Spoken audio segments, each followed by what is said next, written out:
ناپاکی کی حالت میں سحری کھا کر روزہ رکھا تو روزہ ہوگا یا نہیں؟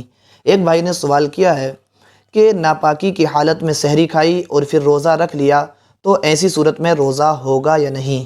پیارے دوستو، کچھ لوگوں کا خیال یہ ہے کہ اگر کوئی شخص ناپاکی کی حالت میں روزہ رکھ لیتا ہے اور پورا دن ناپاکی میں رہتا ہے تو اس کا روزہ نہیں ہوتا۔ یہ غلط فہمی ہے۔ مثلا اس کی صورت کئی طرح سے بن سکتی ہے۔ کوئی شخص رات میں سویا، سحری کے وقت جب وہ بیدار ہوا تو اس کو نائٹ فیل وغیرہ یا احتلام وغیرہ ہو گیا تھا، اور سحری کا وقت یا تو بہت چند منٹ بچے تھے کہ جس میں صرف وہ یا تو غسل کر سکتا تھا یا پھر وہ صرف سحری کھا سکتا تھا۔ ایسی صورت میں اس نے ناپاکی کی حالت میں سحری کھا لی، یا وہ سوتا ہی رہا، جب اس کی آنکھ کھلی تو سحری کا وقت ختم ہو چکا تھا اور اس کو احتلام وغیرہ یا نائٹ فیل وغیرہ ہو گیا تھا، جس کی وجہ سے وہ ناپاکی کی حالت میں تھا۔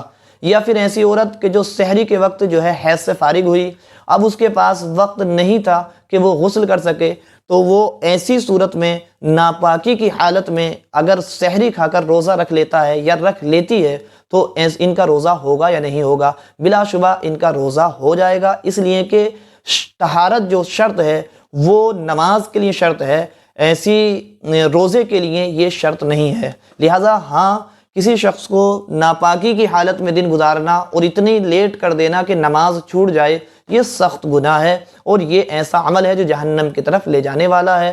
تو مومن کی یہ شان نہیں ہے کہ مومن ناپاکی میں رہے۔ بہت سارے نوجوان ایسے بھی سوال کرتے ہیں کہ کوئی شخص پورا دن ناپاکی میں رہے اور روزہ رکھ لے تو روزہ ہوگا یا نہیں ہوگا؟ بلا شبہ اس کا روزہ ہو جائے گا، لیکن اس کے پورا دن ناپاک رہنے کی وجہ سے اس کی نمازیں چھوٹیں گی اور وہ جان بوجھ کر نمازیں چھوڑنے والا قرار دیا جائے گا، اور وہ اس جان بوجھ کر نماز چھوڑنے کی وجہ سے سخت گناہگار مستحق عذاب نار ہوگا۔ اس لیے ایسے ہی ایک سوال کے جواب میں سرکار اعلیٰ حضرت فرماتے ہیں کہ روزہ ہو جائے گا اگرچہ شام تک نہ نہائے، ہاں ترک نماز کے سبب سخت اشد کبیرہ گناہ کا مرتکب ہوگا۔ واللہ تعالی عالم بالصواب۔ پیارے دوستو، اسی طرح کے